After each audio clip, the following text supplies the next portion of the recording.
আজকে তাহলে আমরা শিখব ক্যালাইডোস্কোপ।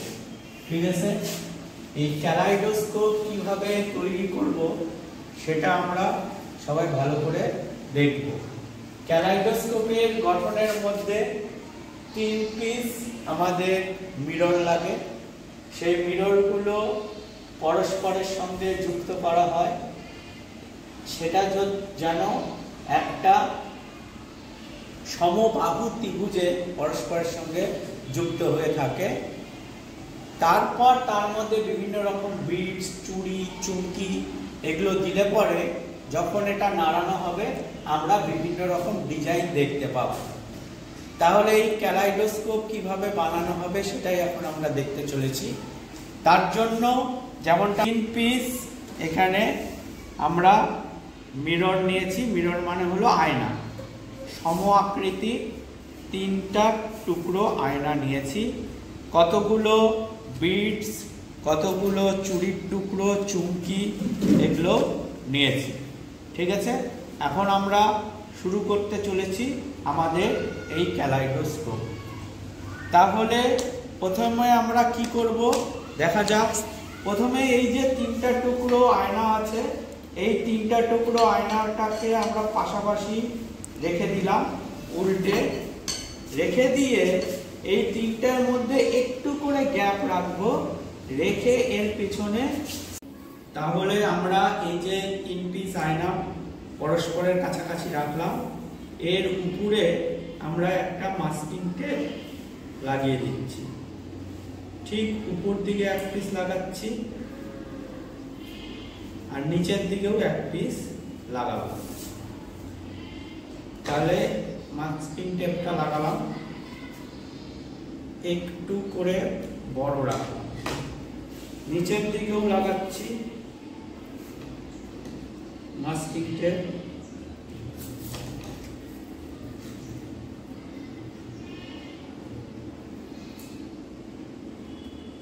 লাগিয়ে দিলাম, একটু বড় করে নিলাম, নিয়ে কেটে নিলাম। তাহলে আমরা 3টা আয়নার পিছনে মাস্কিং টেপ এবং সেলো টেপ লাগিয়ে দিয়েছি, একটু করে আয়নাগুলো গ্যাপ রেখেছি। এইবার এগুলোকে উঠিয়ে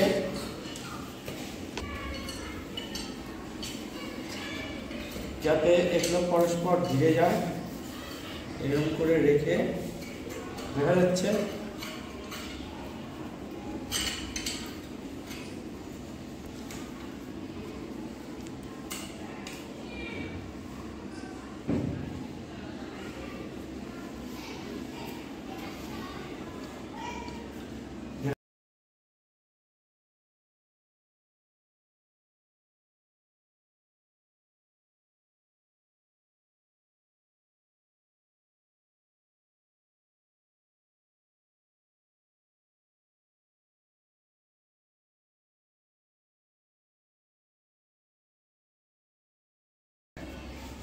তাহলে আমরা 3টে আয়নাকে সমবাহু ত্রিভুজে রেখে মাস্কিং টেপ দিয়ে গোটাটাকে পেঁচিয়ে নিলাম। এইবার স্কেচিং পেপার থেকে একটা ছোট টুকরো কেটে, এটা অস্বচ্ছ মাধ্যম হিসাবে আমরা ব্যবহার করব, এর যে কোনো একদিকে লাগিয়ে দিচ্ছি। মুড়িয়ে দিলাম, মুড়িয়ে দিয়ে ভালো করে সেলো টেপ এখানে লাগিয়ে দেব। ঠিক আছে, এবার এটার উপরে আমরা ভালো করে সেলো টেপ লাগিয়ে দেব। তাহলে আমরা যে সমবাহু ত্রিভুজের 3টা আয়না লাগিয়েছিলাম তার এক মাথায় স্কেচিং পেপার লাগিয়ে দিলাম সেলো টেপ দিয়ে ভালো করে। এবার যাতে এটা দেখতে ভালো লাগে তার জন্য সাদা কাগজ অথবা রঙিন কাগজে এটাকে মুড়ে দিতে হবে। মুড়ে দিয়ে এটাকে ভালো করে সেলো টেপ বেঁধে দিতে হবে যাতে দেখতে ভালো লাগে।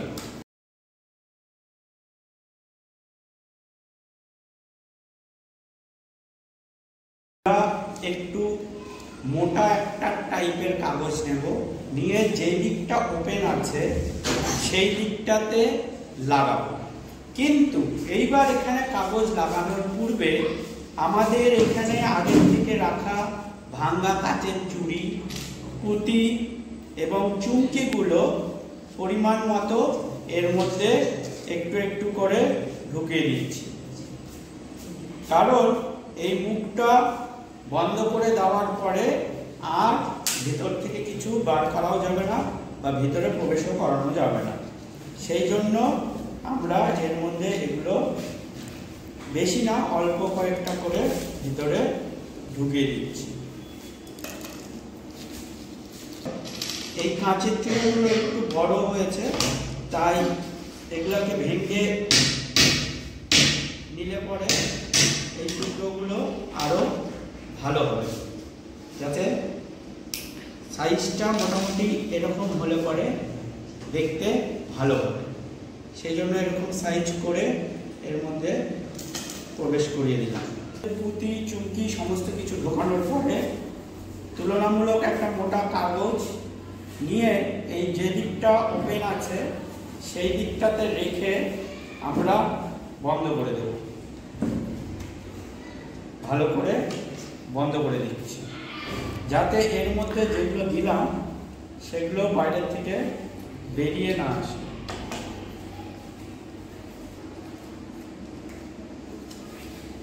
এবং এর ঠিক মাঝখানে একটা আমাদের ফুটো করতে হবে, ঠিক আছে? এর ঠিক মাঝখানে একটা ফুটো করতে হবে। ফুটো করার জন্য আমাদের সুচ হলে ভালো হয়, কলম হলেও হবে। ঠিক এর মাঝ বরাবর আমরা একটা ফুটো করব, একটু বড় সাইজের। এই ফুটোটা দিয়েই আমরা ভিতরের সমস্ত কিছু দেখব। কিন্তু এই ফুটোটা যে করলাম গোল, এই ফুটোটা দিয়ে যখন আমরা দেখব তখন এই ফুটো দিয়ে তো ভিতরের জিনিস বাইরে চলে আসতে পারে।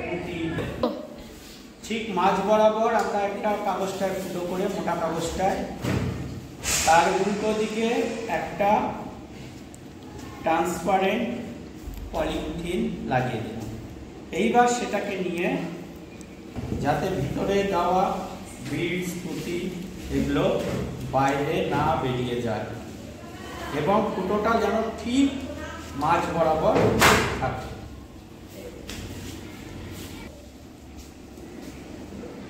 তাহলে আমরা ক্যালাইডোস্কোপটা এখনই বানানো কমপ্লিট করলাম। এবার কে কে দেখবি? আমি। চলে আসো। আলোর মধ্যে আমাদের এটা দেখতে হবে, সবাই ভালো করে দেখবা কেমন লাগছে। কেমন রে? ভালো স্যার। আরে কেমন কেমন ডিজাইন দেখতে পাচ্ছিস বলবি। আমরা এবার মোবাইলের মাধ্যমে একটু চেষ্টা করব দেখানোর। নিয়ে আয় মোবাইলের ক্যামেরাটা। সে লাগছে মোবাইলের ক্যামেরাটা ঠিক ঘোরা। স্যার চলা তো অন্য হয়ে গেল, অন্য হয়ে গেল, অন্য হয়ে গেল। দেখতে পাচ্ছিস? হ্যাঁ।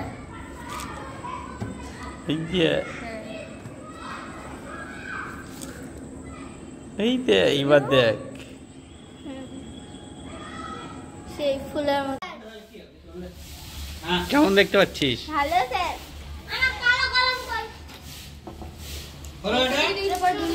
যত ইয়ে করবি তত ডিজাইন আলাদা হবে। দারুণ লাগছে না?